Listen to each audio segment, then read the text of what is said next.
We spend a massive amount of cognitive energy agonizing over the price tags of physical objects, while remaining completely oblivious to a resource we bleed out every single second. Consider a classic archetype: a young man in a small village, perfectly content to lounge away his days while his father watches with growing anxiety. The son treats his days as an infinite, unmeasurable commodity.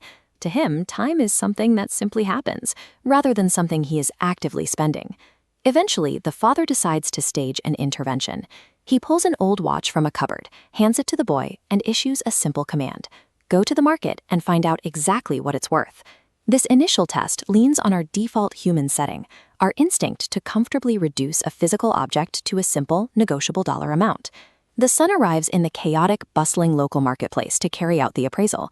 He shows the watch around and gets wildly conflicting answers. One merchant offers 500 rupees, another counters with 800, and a third insists it's 1,000. Nobody can agree on a single number. This chart shows exactly what happens with material value. It is a highly subjective, socially constructed metric. The data points scatter because the worth of the watch fluctuates entirely based on human perception and current desire. We are incredibly comfortable operating within this fluid system for goods, but that exact same mindset leaves us completely unequipped when we try to evaluate non-material assets. The next day, the father sends the boy back with a bizarre pivot.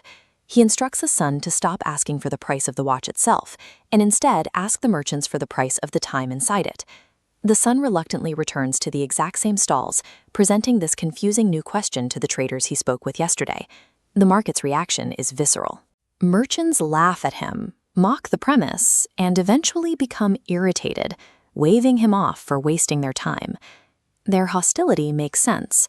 Traditional markets are built entirely on accumulation and exchange.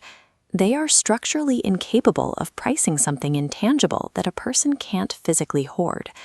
Money fails to capture the value of time because time explicitly defies every law of traditional commerce. Humiliated, the boy wanders away from the main stalls and stumbles into a quiet, isolated repair shop. Here, an old watchmaker finally understands what the boy is actually asking. The watchmaker explains a harsh economic reality. You could offer a market millions in currency, but it is mathematically impossible to purchase back a single spent second of your life.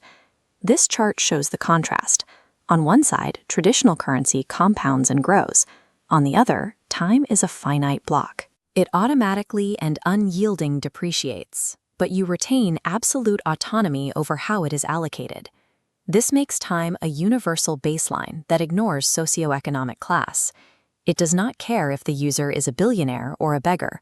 The depletion rate is identical. This fixed currency is distributed in exact, non-negotiable installments.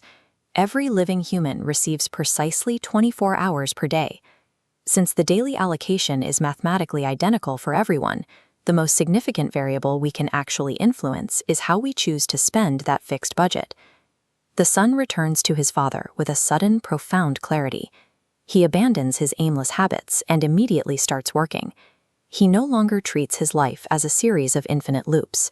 He begins to treat every hour as a non-refundable transaction, proving he now understands what the market traders could not. He finally grasps the reality of human existence. Time is a resource that is completely free to receive, yet utterly priceless once it is gone. You cannot save this currency in a bank for tomorrow. You can only spend it today. And once spent, the transaction is permanent. We all start like the sun, passively wandering through our days. The only logical move is to stop wandering and begin deliberately investing your fixed daily allocation before your account